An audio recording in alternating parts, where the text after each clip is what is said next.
So this radio still got something wrong with it. This is why I didn't want to sell this one. I got my volume up all the way, and I can barely hear the stations on 10 meters.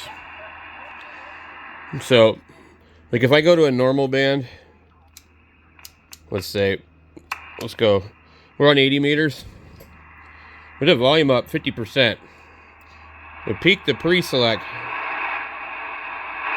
it gets really, really loud. Let's go to 40. You see it drops? See where my volume is? It peaks. And we go to 20.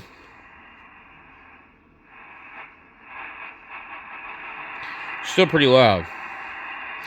I go to 15. It's not very loud. Peak it. I go to 11. Okay.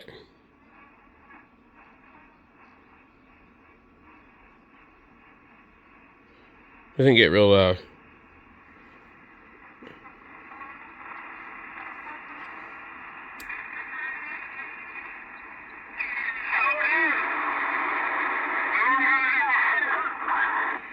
I don't know if I'm on AM or... So, volume is really high, but there's not a lot of audio coming out. Let's go to 10A. Hear it drop. Oh, we can't peak it.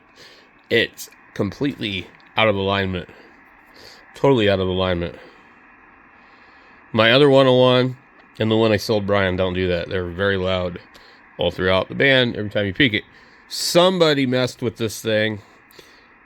It had a crystal that was basically above the CB band, in what they would call the free band area.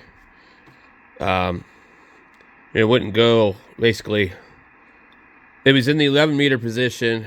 It wouldn't go lower than basically channel 40, maybe 38, somewhere around there. But then it went all the way up into the bottom of 10 where it was CW. And there was no 10A crystal. Well, actually, I think there was a crystal out of another Yaesu called the 301D. Instead of it being 33 megahertz, it was 43. And I don't know what they thought they were going to do with that. But this thing still had the 10A in there now from the other radio. But it's like lacking on receive. When we go to 10B, I think 10B actually perks up. No, maybe not. Okay, and then we got 10D or C.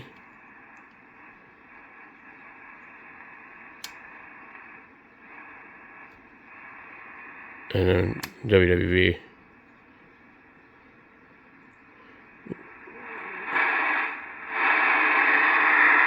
Which for some reason perks up over here. Which doesn't make any sense. And then we have 160 meters. Let's see.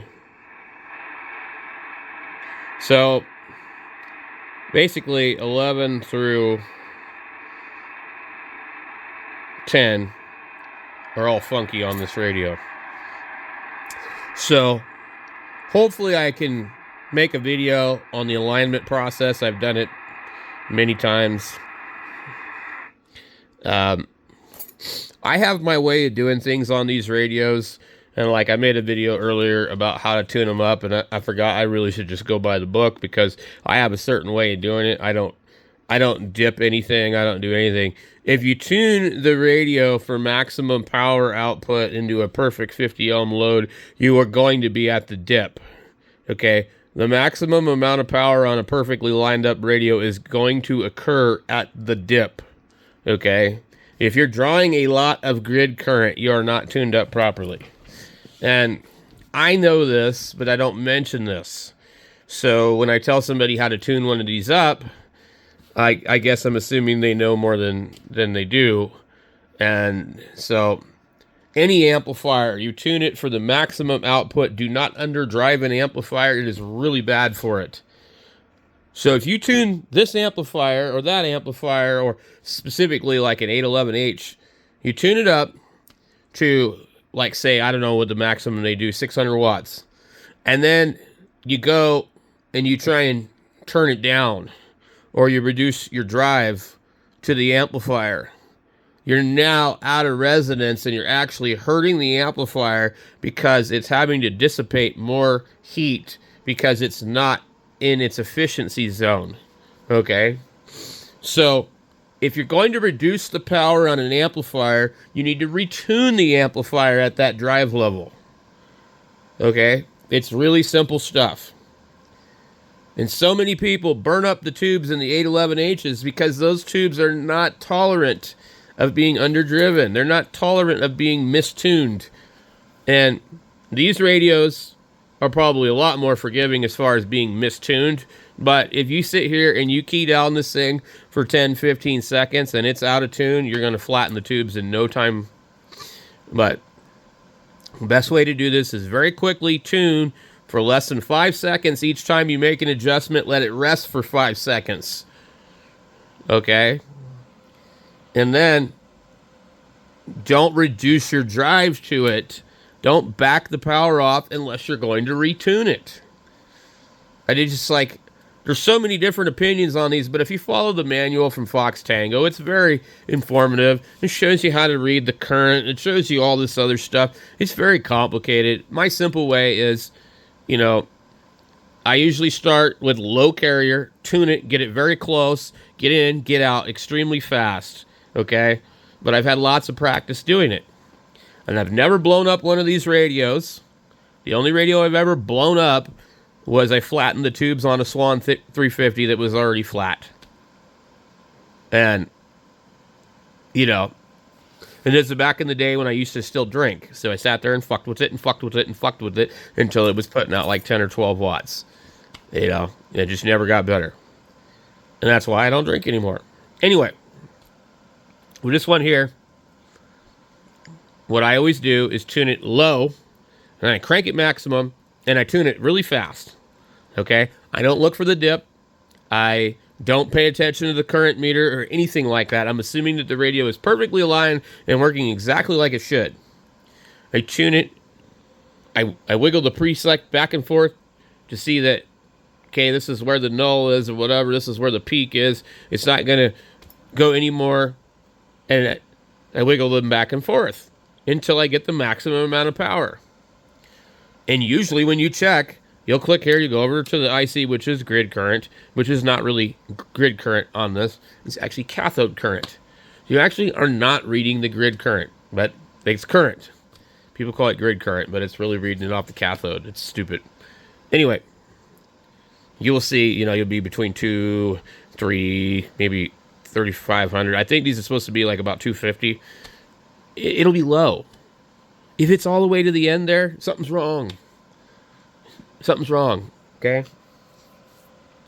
So, and that's just how I do it. That's my way of doing it. Everybody has a different opinion. There's 2 different methods out there. There's the method in the manual. There's the abbreviated method. Those are the most published methods. There's the dipping it.